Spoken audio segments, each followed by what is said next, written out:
you are an entrepreneur, a professional, a speaker, or a coach, and although you've come a long way, it's time for you to take it to the next level. We've got you. This is the Author to Authority podcast. We'll help you use authority and influencer marketing to build your business stronger and faster by publishing a book. You'll hear from guests that are thought leaders in sales, marketing, networking, communication, social media, promotion, and business leadership. Let's do it. This is the Author to Authority podcast.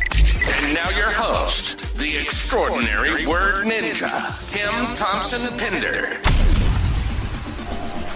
Welcome to the Author to Authority podcast. And today I am so excited to welcome Bill Blankschaen. Did I say that correctly? You said it correctly. Well done, Kim.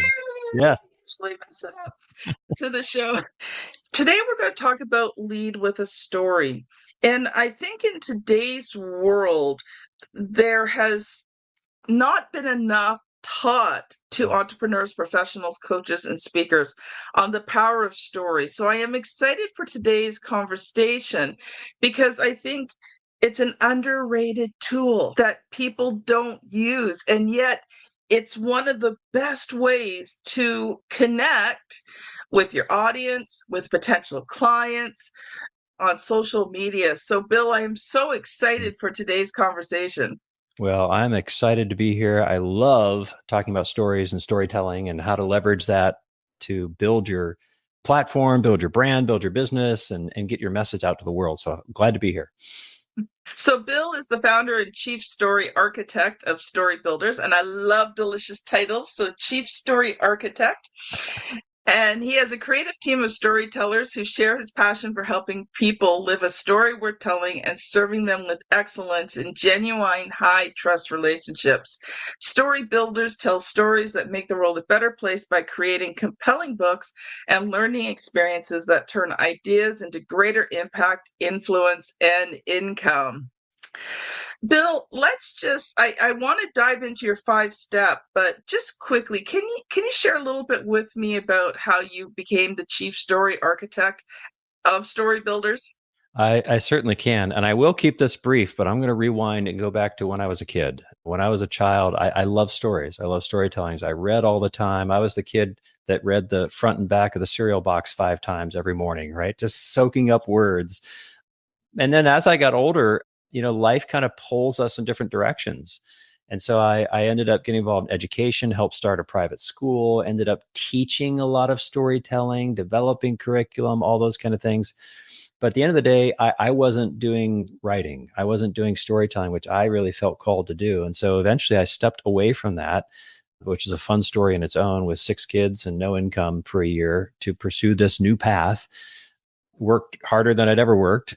And now, 12 years later, been able to work with some really cool people along the way, a lot of them to help develop their story. Because what I realized is that people often have a really compelling story that they either don't value or they can't put it clearly into words, like maybe that's not their gift, but they have a great message to share with the world. And so we come alongside them. And what I learned how to do is come alongside them, help them get clarity on that message. How do you say it well? How do you share that message then with the world in a way that's really compelling? And that's what we do at Story Builders. We come alongside people who have a message and want to share it, but either don't have the time or don't have the gifts or whatever the case may be, and really just bring it to life for them in a way that makes the world a better place. I love it, Bill. I was like you. I was the kid who was always reading. Yes. So quick story. My mom died when I was 4, so I was raised by my dad, but my dad would lie on the couch and I'd be lying on him and we'd both be reading books. And I always read books that were way above my reading level. Sure.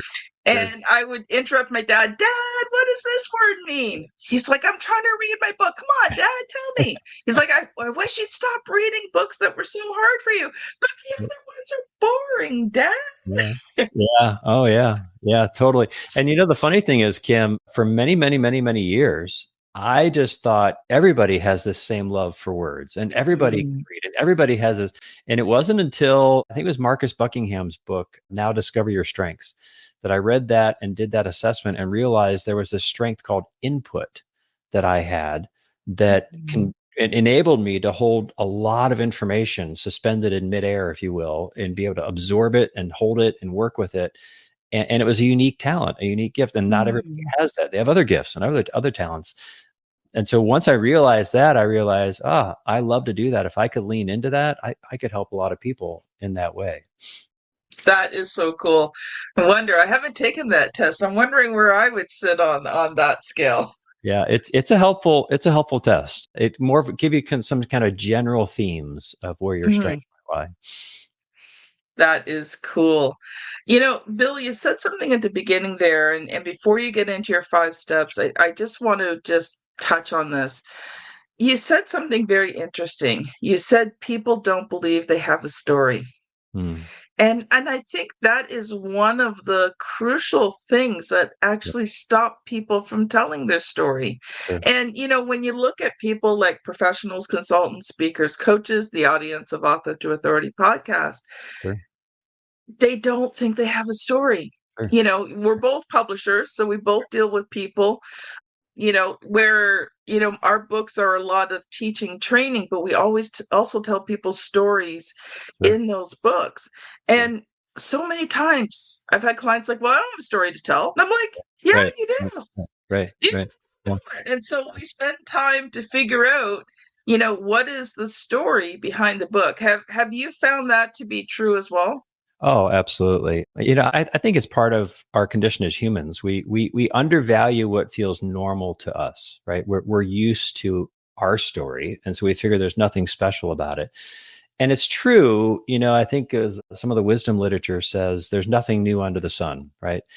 But in fact, there is, if whatever it is told through the lens of your story, because your story as it has unfolded has never happened before. It's new. It's the details are different. Your failures, your successes, your experiences, your highs, your lows, all of that, the lessons you've learned from it gives you a unique lens through which you view things, right?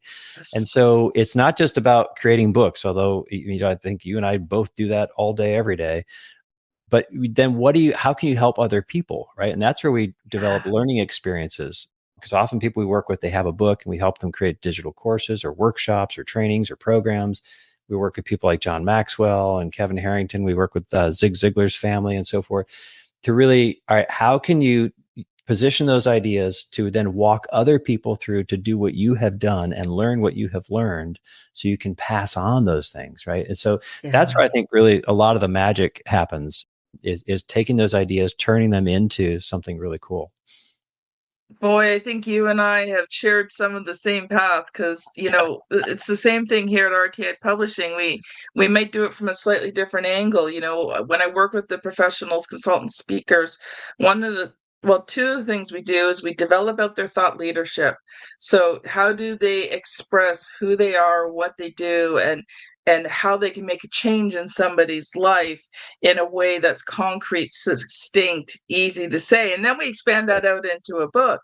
But, the other thing is their story. So we combine all of those together, in a sense, to create, something that's cohesive. So that their story matches their message, it matches their values, it's relatable to their target market. So I think you and I have a lot in common there, Bill. Yeah, I mean, I'll just share. I just happen to have this on my desk. This is a book that we're publishing. Awesome gentleman, Brock Mealer, comes out August, September. But it's such an incredible story where he was in an auto accident that took his father and a friend's life, and he was left paralyzed from the waist down. And anyway, so it's a story of his recovery. But it isn't just the recovery; it's what can you learn from that, and that's where I think the value is. That unique experience, extracting lessons that other people can use to make the world a better place. So I agree. I think you and I spend a lot of our time helping people do just that. When you say that, it reminds me, we released a book in January by Dave Sanderson, and he's an international speaker, but his story, his story is unique in the fact that he was on the Miracle on the Hudson, the plane that landed in the Hudson River. Wow. And so, his books are about well, this third book is about, the plane landing and then what happened, whatever. The second book is the whole time. And the first book, which we didn't do, was sort of before, so everything kind of intersects when that plane went down. Sure. But the three books look at it from the three different angles: before, during, and afterwards. And he shares all the lessons that he learned. All the lessons that he learned that help him to survive, Right. but then the lessons that he learned afterwards that has enabled him to thrive, where, other people gave up, like they became victims, like it destroyed their life. Yeah. Right. Yeah. And he's like, no, this was a wake-up call, man. I got things to say and I better get to saying them. And so, it is powerful when you share your story, and we don't realize how much sharing our stories can create that connection, can really change people's lives. Yeah. Well, and I mean, as long as there have been people, there have been stories. Right? I mean that's timeless, right? And so there are, in storytelling, there are, guidelines and principles and practices that have been used for thousands of years, that if we use them as leaders or in our spheres of influence and in how we tell what we tell, whether we're putting a book together or a learning experience or just a memo to the team or giving a keynote, whatever the case would be, there are these things that are the same for everybody. And that's where we develop what we call our storytelling structure, because the power of story is that if you do it intentionally and do it well, it resonates, it's sticky. People then live differently as a result of that.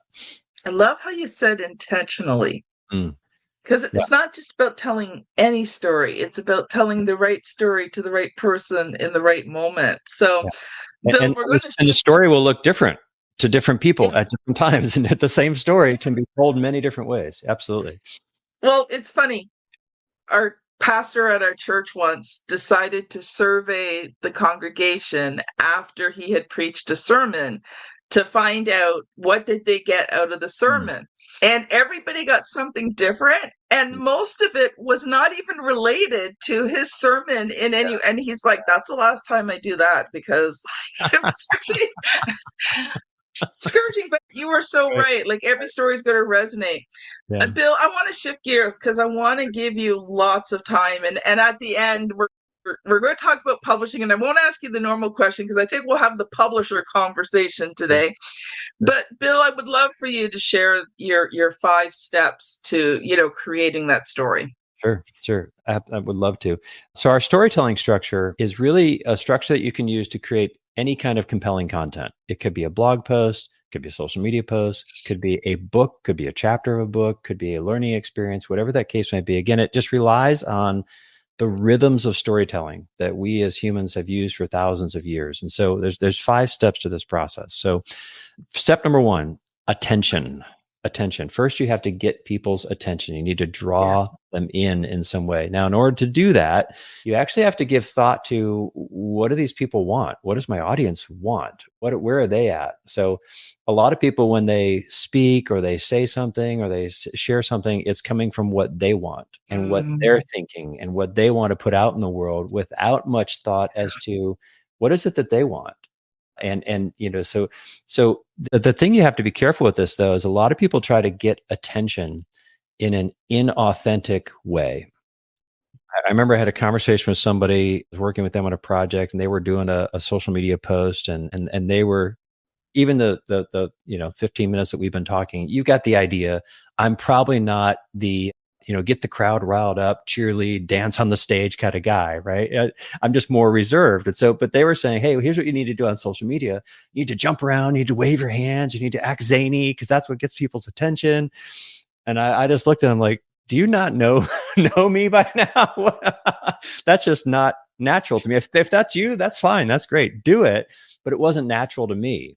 And so if I had done that and attracted attention, and then people got to know me, they would say, hey, there's a disconnect here. That's not authentic you. And so you don't want to get attention in an inauthentic way, because eventually that will come back on you when people realize, wait, that's not really you, right? So whatever that is, let's just say it's a blog post, for example, getting someone's attention. Give thought to, what is it that person wants? what is it my audience wants? And maybe it's a compelling question or a stat or a story, something like that, that really grabs them and pulls them in. So that's step number one, is really think, how do I get someone's attention in an authentic way?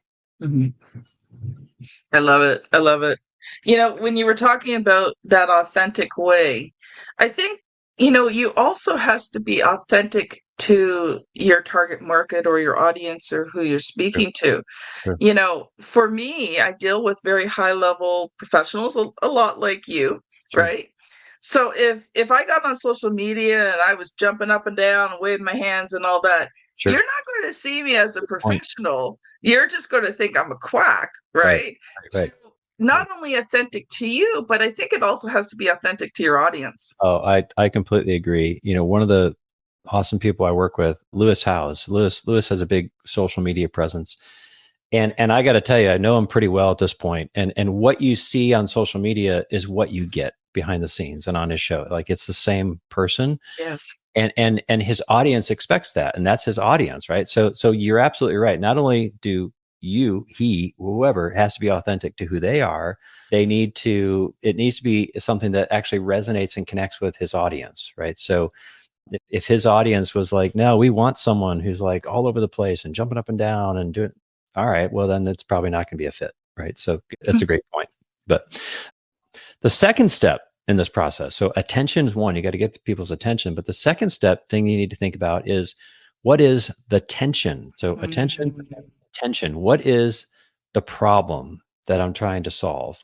And really, again, this goes back to your audience. What is the problem that they have that I'm trying to solve? Right. So you got to put yourself in the shoes of the audience and think, what is their problem? What's their pain point? Because you may have a compelling story, but unless you show me how it connects to my story, I'm not going to be as interested in it. Right. So telling everything from that perspective, and that tension could be tangible things, like things you can touch and feel, like money or time or whatever the case may be, barriers that are keeping me from getting what I want. But they can also be intangible. And this is where it gets really deeper, right? They could be more psychological, or fears, or questioning your own worth, or these kind of things that maybe we don't talk about much, as much as we should, but we all have them at different points, right? And so this is where I find it's helpful not to discourage people or go so deep on negative that they just close the book or shut down the blog post or whatever and go away. But they need to know that you understand, what is that pain? What is that resistance, right? So I like to say, often we run from our problems and run from that tension, but in fact, those mountains, right, those difficult areas are what really make the most compelling stories. Right. So instead of running from them, let's embrace them and call them out and put a spotlight on them and say, this is important to acknowledge what those problems are. It's funny you say that, because when I share my story, I start out with the fact my mom died when I was 4, Mm, but then I go into what my story. I call my story "The Power of Words," because at 7 years old, I was told by a teacher that I should not write because I wasn't a good writer. mm, And so the story is about, being told those words, how I carried them for 30 years, how, I passed high school, I got A's in English, sure, like, sure, but I never wrote. I never wrote the sure, things in my heart, right? sure. And so how the power of words trapped me, but also the power of words set me free. Yeah, And again, so not everybody has had their dad die, yeah, but many people have had that experience of someone speaking something into their life sure. that just derailed them. And Yeah, the funny thing is, I didn't even remember those words yeah. until about 2011. And I Mm, God inspired crisis point, and I mm, had to deal with those words. yeah, And yeah, so, sometimes we think, well, our story is unique and it won't relate. Well, okay, so most people have not had my experiences, right. but most people can relate to having someone say something to them and put them down and not believe in them. So I couldn't agree with you more, Bill. Yeah, yeah. No, that's a great example, and it's a great example. It's a great segue into the third point, actually. So well done. because the third point is connection. Yeah. Well, the third point is connection. And that's what you just described there. One component of that is that you're able to illustrate and demonstrate to people, hey, if you've had people put you down with words, if you've had people do that to you, I know how that feels. I have felt that. I have dealt with it. I can go through that, all those kind of things. So, I think of so many people that we've worked with, right? So who've had these kind of situations where, hey, if that's you, I know that pain, right? And it doesn't have to be whatever content you're creating. It doesn't have to be a long, if it's a book, it may have more of this, right? You're probably going to want to explain, how is it that I know, you're going to want to talk about that experience. Or if you're trying to connect with an audience of people who have lost parents at a young age, you're uniquely positioned to speak to that. So letting them know, essentially, I feel your pain and here's why.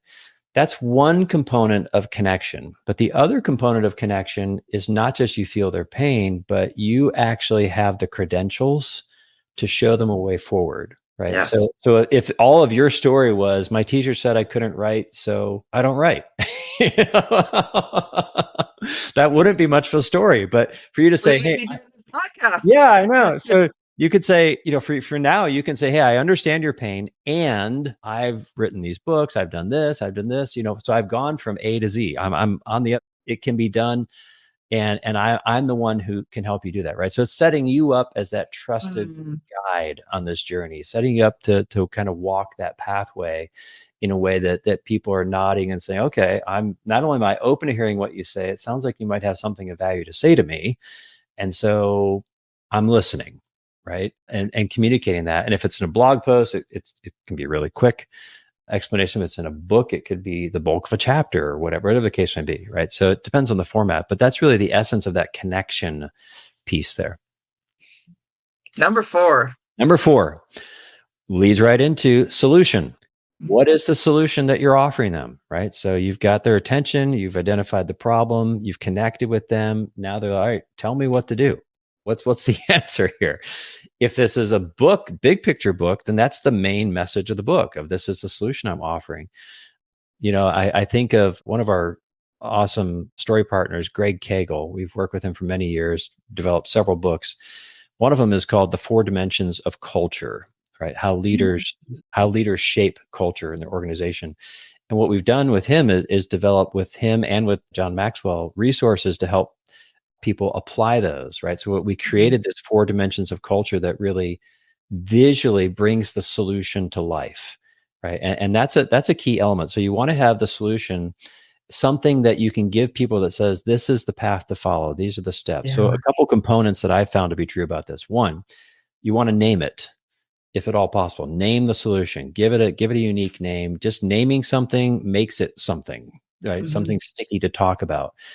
But then the second component of that is once you name it, then give it a process, a system, a visual representation, if you can, to really bring that to life also. I'm working on a book right now where we're talking about a cycle that people can go through and steps in the process and so forth.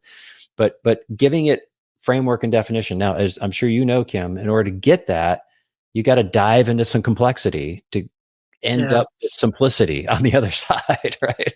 You got to get into the mess and get your hands dirty with the words in order to come out on the other side of that. But to me, it's worth it, right? When you're able to go through that and come out with something that feels not only like a comprehensive solution, but it's simple and sticky that people can run with.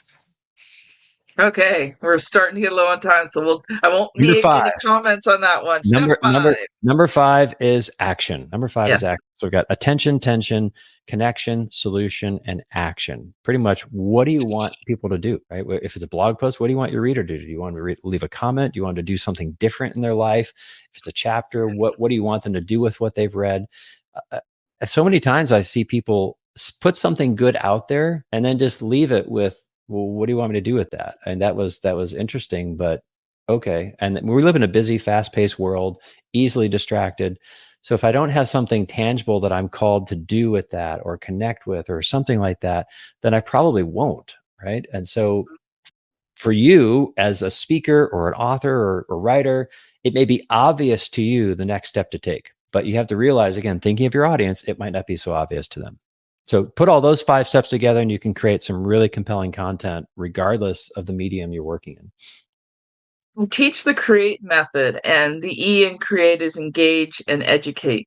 But when I talk about engagement, obviously you want your writing to be engaging, but I share about the fact that you have to engage the audience by telling them what to do next.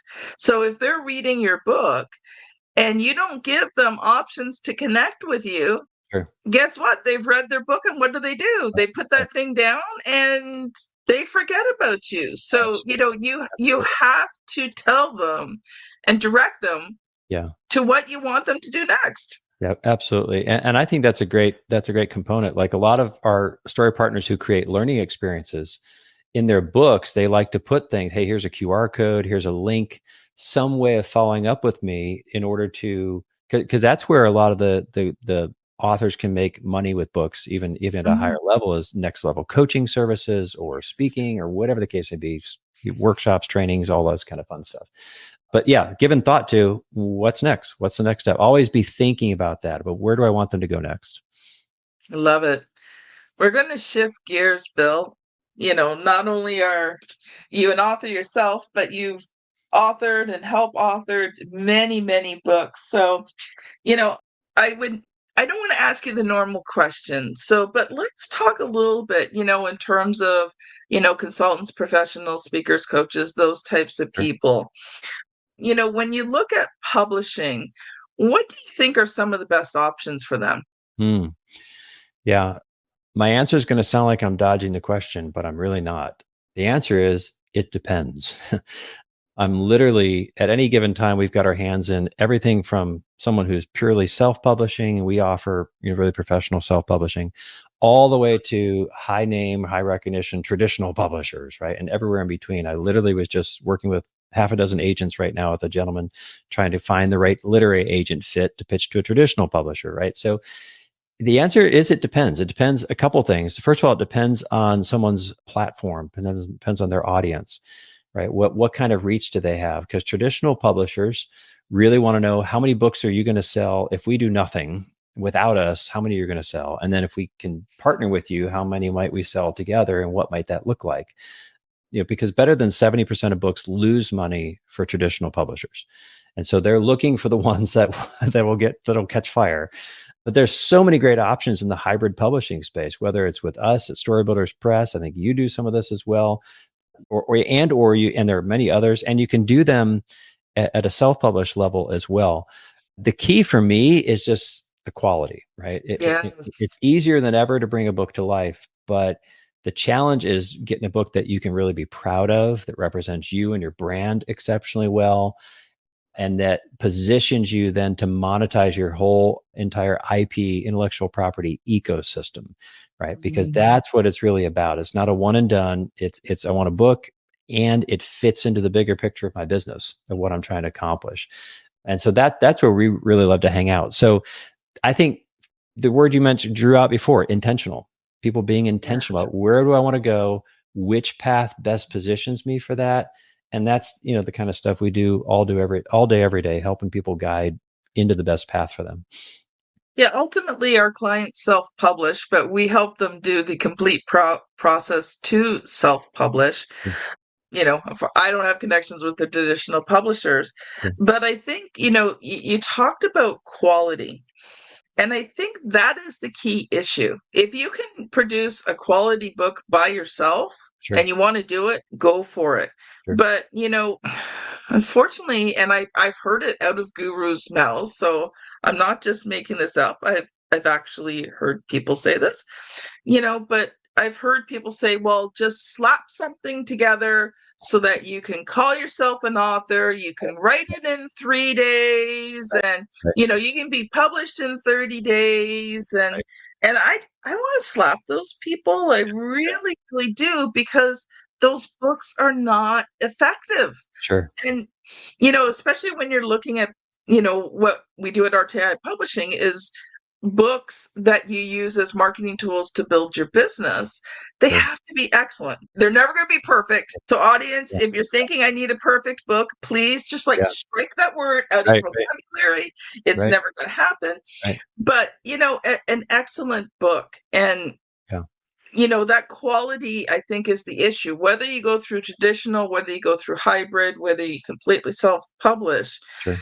you have to put something out there that's just going to really impact your target market. Right. Right. Yeah. Excellence never happens by accident. Right. No. And everything speaks, I like to say. Everything speaks. So about your brand and your business, everything you do says something. So if you put a book out there that, I threw this together in a weekend, or even worse yet, I used AI to throw some words on a page that now they're not even my words. I can't build IP on somebody else's words, right? So I basically I've run full speed down a dead end street and I have nowhere to go next, right?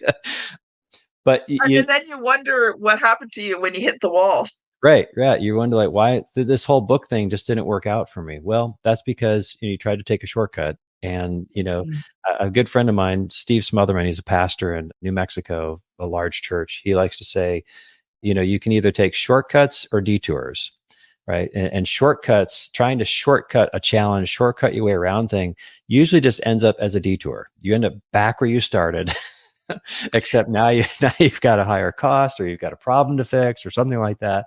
Instead of, if you'd just been willing to walk that path out in front of you and really do it well, and something you can be proud of. I mean, who wants to reach the end of their life and look back and say, I was an author, but I'd rather not mention it because I'm not really that proud of that book, right? If you're going to do it well. Do it in a way that for the rest of your life you can be proud of that product and it can help a lot of people. Well, Bill, we are all pretty well out of time. So what I'm going to do is give you time for one final thought. And if you have a gift or resource that you would like to share with us, now would be the perfect time. Sure. Well, the final thought I want to leave is again, that every story matters. And we really believe that. And so whatever your story is that you have had, that your idea, your message, it matters. And so don't undervalue it, treasure it, grow it, explore it, expand it in the way that I've talked about. My gift would really be if someone's listening, they're like, hey, I want to talk about the different options out there, and maybe I want a digital course, or I want a workshop or a training program or something around the ideas. Maybe I've worked with Kim and I've done a book and I want to do something. I want to be able to monetize that in other ways. I would just offer a totally free session with one of our senior story architects. And so I'll give you a link if that's all right, Kim, and they can just call and schedule time and talk through that. Just go to mystorybuilders.com/story, mystorybuilders.com/story, and just schedule time. Now, there's no obligation. We're not going to push you or anything. We love stories. We love talking about them. And we'd be happy to say, yes, there's something there, or no, there's not, or, here are some thoughts, things you can develop. And just help you develop that story that you have into other things and find the best path forward. Love it, Bill. Love it. Thank you so much for being on the show today. I have thoroughly enjoyed this conversation. I think we're going to have you back because I think there's more things that you and I can talk about. Well, given our love for story, I'm not surprised that would be the case. Yes. The problem with these episodes is that I just want to keep them going. But, right. Half an hour is a good length of time for a podcast. Because, you and I could probably talk for an hour and still have more to share. I'm sure. So, audience, where are you going to go next? I want to direct you to episode 504 with Devin Marks, TED-style practices for authors. So if you've ever thought about that TED Talk, which ties in perfectly with today's conversation, I suggest you check out that episode. If you are watching on YouTube, you know the routine. My daughter has placed the thumbnail here on the screen for you to click. If you're on your favorite podcast app, either search for TED-style practices, or you're going to use your finger and just scan back a few episodes to episode 404. Sorry, 504. You'll really be scanning back if you go to 404. Have a great day, everyone, and we'll see you on the very next episode. Bye now. You've been listening to the Author to Authority podcast. The extraordinary word ninja, Kim Thompson Pinder, has helped over 200 entrepreneurs, professionals, speakers, and coaches write and publish their books that have become incredible marketing tools for their business. And many of those have gone on to become Amazon best-selling authors and have used their books to land high-level clients and get on big stages. We hope you've enjoyed the show. Make sure to like, rate, and review. And we'll be back soon. But in the meantime, hit the website at www.author2authoritypodcast.com. See you next time.